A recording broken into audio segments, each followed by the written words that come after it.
ಹಿರಿಯರ ಭಾರೆಯ ನೆರೆದಿದ್ದ ಕಾಲ ಭೂಮಂಡಲಗಳಲ್ಲಿ ತಮ್ಮ 12 ಬ್ರಹ್ಮಾಂಡಗಳ ವರದಕ್ಷಿಣೆಯ ಸಹಿತ ಮನ್ನಿಸುತ್ತ ಸಕಲರವು ಬೀಳ್ಕೊಂಡನು. ಮನ್ನಿಸುತ್ತ ಸಕಲರವು ಬೀಳ್ಕೊಂಡನು.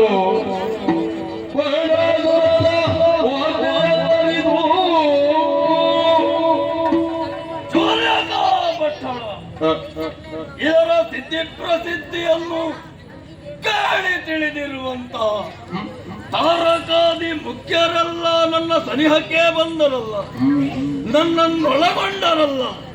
ಮಾತ್ರವಲ್ಲ, ನನ್ನ ವ್ಯಕ್ತಿತ್ವಕ್ಕನುಸಾರವಾದಂತಹ ನಡೆಯನ್ನು ತೋರಿಸಿಕೊಟ್ಟರು ಗುರುಗಳು ಕೂಡ. ಅವನ ವರ್ಯರಾಗಿರುವಂತಹ 3 ಮಂದಿ ನನಗೆ ದಾರ ಎರೆದು ಕೊಟ್ಟ. ಸನ್ಮೋಹಿನಿ, ಹಿತಾಂಗದ, ಹೀಗೆ ಮತ್ತೊಬ್ಬಳು 3 ಮಂದಿಯನ್ನು ನನಗೆ ದಾರ ಎರೆದು ಕೊಟ್ಟದ್ದು ಮಾತ್ರವಲ್ಲ, ಕನ್ಯಾಶುಲ್ಕವಾಗಿ 18 ಬ್ರಹ್ಮಾಂಡಕ್ಕೆ ನೀನೇ ಒಡೆಯ ಎಂಬುದಾಗಿ ಘೋಷಿಸಿ ಬಿಟ್ಟರು. ಸಂತೋಷ. ನಮ್ಮವರೆಲ್ಲ ಸಂತೋಷದಿಂದ ಜೀವನವನ್ನು ಸಾಗಿಸುತ್ತಾ ಇದ್ದಾರೆ. ಮಾತ್ರವಲ್ಲ, ಸತ್ಯದಿಂದ ಧರ್ಮದಿಂದ ನಡೆಯುತ್ತಾ ಇದ್ದಾರೆ ಎಂಬುದರಿಂದ ನನಗೂ ನೆಮ್ಮದಿ. ಯಾರದು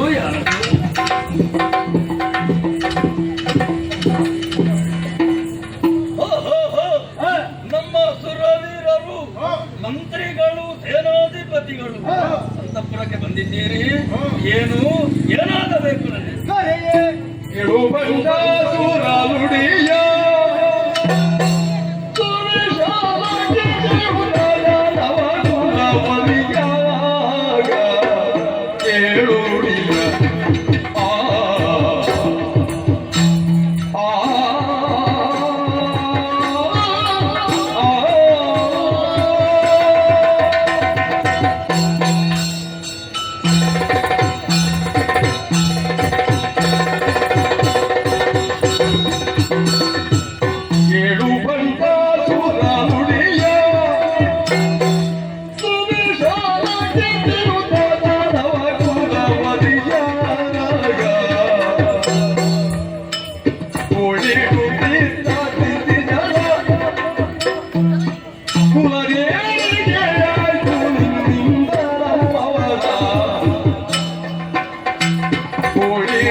ಈ ಲೋಕದೀತವನ್ನು ಬಯಸುವವರು ನಾವು. ಈ ಕಾಲಕ್ಕೆ ನಿಮ್ಮ ಬಳಿಗೆ ಬರಬೇಕಾದ್ರೆ ಬಲವಾದಂತ ಕಾರಣ ನಮ್ಮ ಜೀವನದಲ್ಲಿ ನಡೆದಂತ ದುರ್ಗತಿಯನ್ನು ನಾವೇನೆಂದು ಕೇಳಲಿ. ನಿಮಗೂ ದುರ್ಗತಿ ಹೇಗೆ, ಯಾವಾಗ, ಎಲ್ಲಿ, ಯಾರಿಂದ? ರಕ್ಷಿಸಬೇನು ಬೇಡಲಾದ ಒಮ್ಮ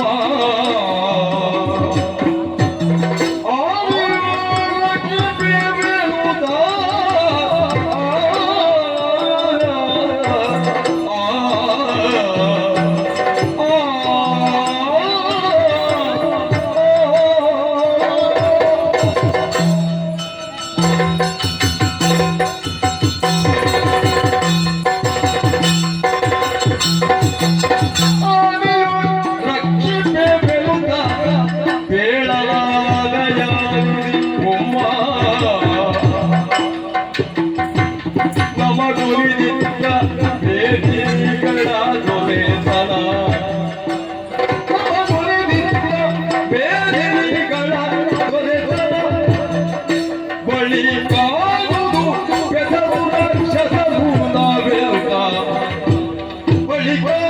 ದುಷ್ಟರು ರಾಕ್ಷಸರು ನಾವೆಲ್ಲ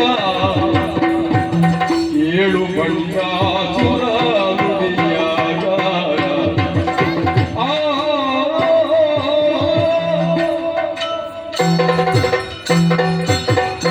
ಭಂಡಾಸುರದನೆಯೇ, ಕುಟಿಲಾಕ್ಷರೇ, ಆದಿಯಲ್ಲಿ ಬ್ರಹ್ಮದೇವರು ಎರಡು ವರ್ಗಗಳನ್ನು ಸೃಷ್ಟಿಸಿದ್ರು.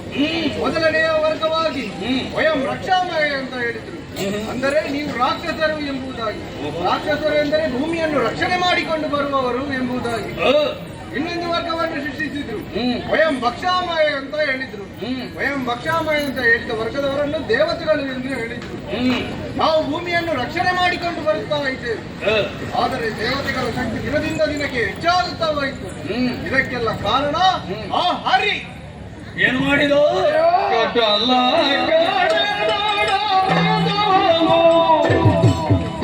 ಉಳಬಡಿಸಿ ಬಳಸಿ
ಈ ಹಿಂದೆ ದೇವೇಂದ್ರ ತನ್ನ ಅಹಂಕಾರದಿಂದ ದುರ್ವಾಸನ ಶಾಪಕ್ಕೊಳಗಾಗಿ ಸುವಸ್ತುವನ್ನೆಲ್ಲ ಕಳೆದುಕೊಂಡಿದ್ದ. ಹಾಗಾಗಿ ನಮಗೊಬ್ಬ ಬಲಿ ಎಂಬಂತ ನಾಯಕರು ಬಲಿ ಚಕ್ರವರ್ತಿ. ಹೌದು, ನಾನು ಕೇಳಬಲ್ಲೆ. ಅವನನ್ನು ಕೂಡಿಕೊಂಡು ನಾವು ಸ್ವರ್ಗಕ್ಕೆ ಮುತ್ತಿಗೆ ಹಾಕಿದೆವು. ದೇವತೆಗಳನ್ನೆಲ್ಲ ಸೋಲಿಸಿದೆವು. ಸ್ವರ್ಗದ ಪೀಠ ನಮ್ಮ ವಶದಲ್ಲಿ. ಆ ಸಂದರ್ಭದಲ್ಲಿ ದೇವೇಂದ್ರ ಬಂದ. ಆಗ ನಮ್ಮ ಬಲಿಯನ್ನು ವಿಚಾರವನ್ನು ತಿಳಿದಿಲ್ಲ. ಈಗ ಸುವಸ್ತುವೆಲ್ಲ ಕಳೆದುಕೊಂಡು ಹೋಗಿದೆ. ಪೀಠವನ್ನು ಬಾಕಿರು. ಹಾಗಾಗಿ ಸುವಸ್ತುವೆಲ್ಲ ಸಿಗಬೇಕಾಗ್ತದೆ. ಹರಿನಿರೂಪಣೆಯ ಸಮುದ್ರವನ್ನು ಮತನ ಮಾಡಬೇಕು. ಅದರ ಜೊತೆಗೆ ಸುವಸ್ತುಗಳು ದೊರಕುತ್ತದೆ. ಅದರ ಜೊತೆಗೆ ಕುಡಿಯುವುದಕ್ಕೆ ಅಮೃತ ಸಿಗ್ತದೆ. ಹಾಗಾಗಿ ದೇವೇಂದ್ರರಿಗೆ ನಾವೊಂದು ಮಾತಾಡಿದ್ದೇವೆ. ನಾವು ಕುಡಿಯುವುದು ಸರಿ, ನಮಗೆ 3 ಪಾಲು ಬೇಕು. ಯಾಕೆ? ನಮ್ಮಲ್ಲಿ ಕುಡಿಯುವುದಕ್ಕೆ ಜನ ಹೆಚ್ಚಿದ್ದಾರೆ. ಹೌದಲ್ಲ? ಹೌದು. ಅವರು 33 ಹೊತ್ತು ನಾವು 66 ಕೊಡ್ತೇವೆ. ಕೇಳುವುದು ಸರಿಯಲ್ವೇ? ಹೌದು. ಹಾಗಾಗಿ ಅದಕ್ಕೆ ಒಪ್ಪಿದ. ಹಾಗಂತ ನಾವೆಲ್ಲರೂ ಸೇರಿ ಸಮುದ್ರವನ್ನು ಮತನ ಮಾಡಿದ್ದೇವೆ. ಸುವಸ್ತುಗಳೆಲ್ಲವೂ ದೇವಲೋಕ ಸೇರಿ ಅಲ್ಲಿ ಚಕ್ರವರ್ತಿ ಬಲಿ ಚಕ್ರವರ್ತಿ. ಹೌದು, ಪೀಠ. ಹೌದು. ಹಾಗಾಗಿ ಕೊನೆಗೆ ಅಮೃತವನ್ನು ಇದನ್ನು ಕುಡಿಯುವುದಕ್ಕೆ ಮೊದಲು ದೇವತೆಗಳು ಆ ಪಂಕ್ತಿಯಲ್ಲಿ ನಮ್ಮವರು ಇರುವರು ಕೂತು. ಆ ಸಂದರ್ಭದಲ್ಲಿ ಆ ಹರಿ ಮೋಸದಿಂದ ನಮ್ಮವರನ್ನೆಲ್ಲ ಕೊಂದು ಬಿಟ್ಟ. ಹೇಗೂ ಮಾಡಿದರೆ